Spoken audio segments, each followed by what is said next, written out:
Hujan disertai angin kencang terjadi di beberapa wilayah Indonesia. Dari video yang beredar di media sosial, hujan disertai angin terjadi di perairan Jepara pada hari ini 23 Desember 2022. Selain itu, wilayah lain yang terdampak angin kencang berada di wilayah Yogyakarta, Malang, Bandung, Bali, serta beberapa wilayah lainnya di Indonesia.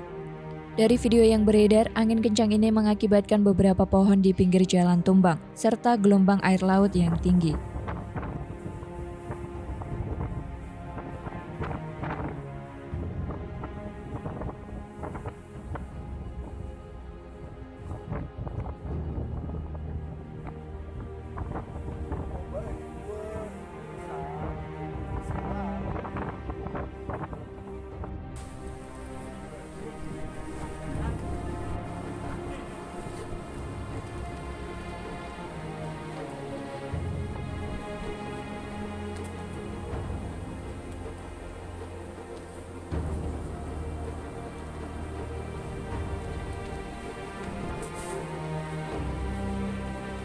Jangan lupa like, komen, dan subscribe serta kunjungi website resmi mitrapos.com.